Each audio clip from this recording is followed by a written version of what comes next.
Neutrality. That's a good one.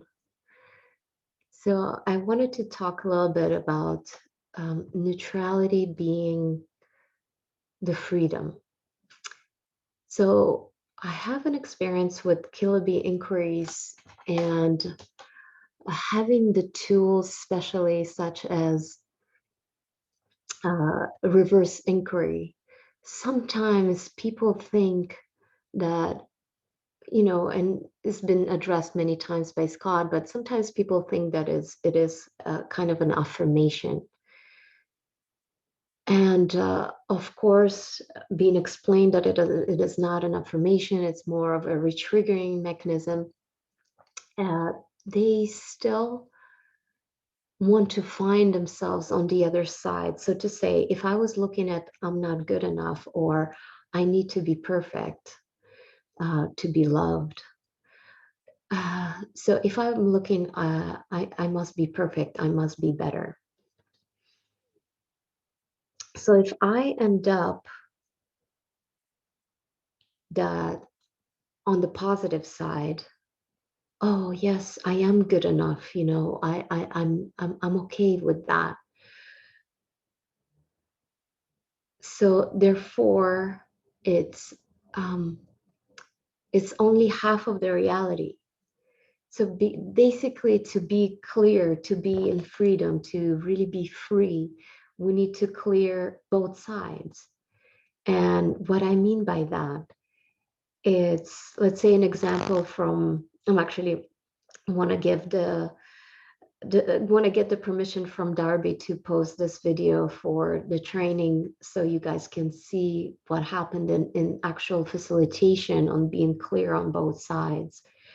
Um, and we were looking at being a thief was not okay. So I was my reverse inquiry, I think, was around uh,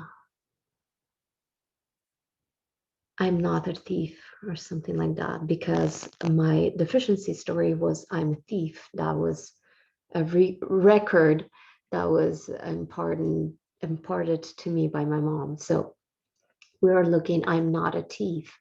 I'm not a thief. I'm not a thief. We cleared that. We cleared everything that was under, all the can of worms that came up with that, all the memories that came up with that. I was pointing to all the statements. No, you are a thief. You are taking this without permission, or you did this without permission, what have you. So we cleared that up.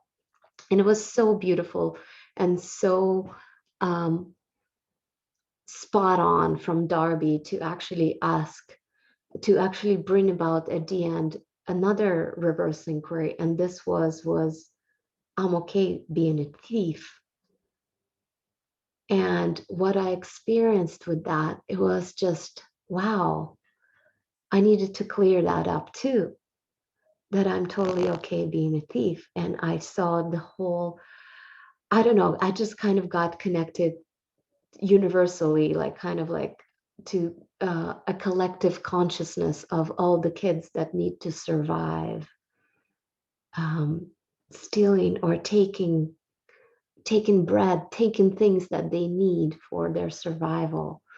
Um, yeah, just it was just a beautiful revelation where, and then when things got clear on both sides, it was just like, wow, there is that full permission to be either.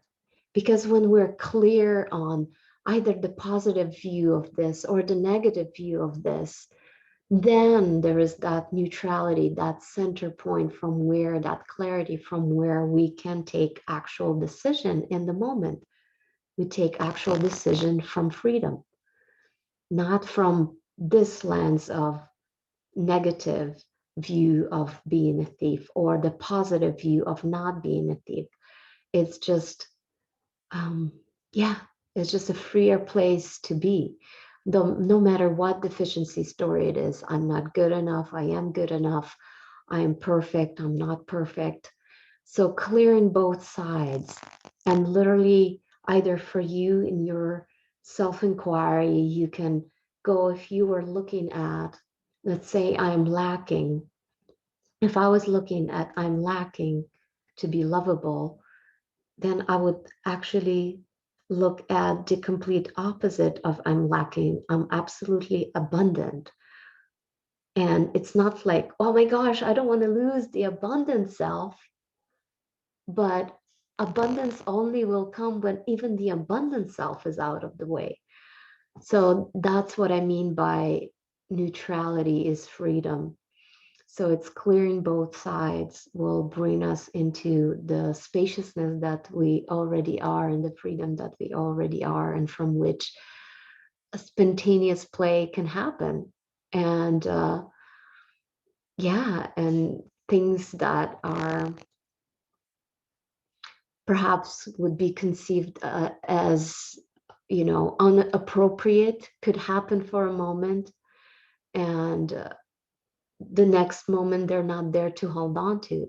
And that's the beauty of staying, of keeping, of being that neutral space to things to rise and fall spontaneously on both spectrum. The ugly and the beautiful, the positive and the negative can play.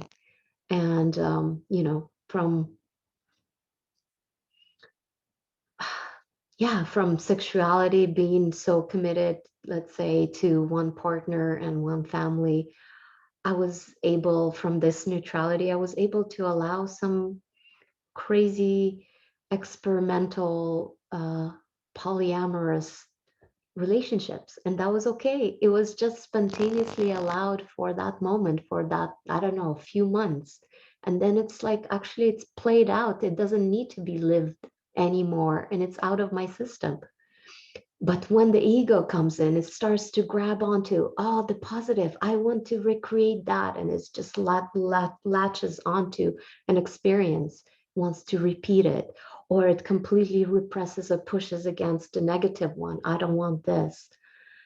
But when the freedom is really achieved through Kilaba inquiries and through constantly remaining curious of seeing all the mechanisms and all the structures that are playing out within our system, and how this mechanism we call the ego, which is, it's just not to kill the ego, it's just to empty it. It's a beautiful machine that allows us to experience this human reality.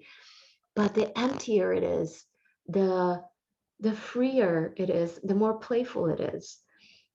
It's actually allows us to experience the full spectrum. And I love to uh yeah, like I love to express it in that way, because it is actually what is lived here. And it's not every day it's like, oh my gosh, every day it's this divine play and everything is ecstatic. No, but there are these moments, spontaneous moments of like, oh my gosh, like I've never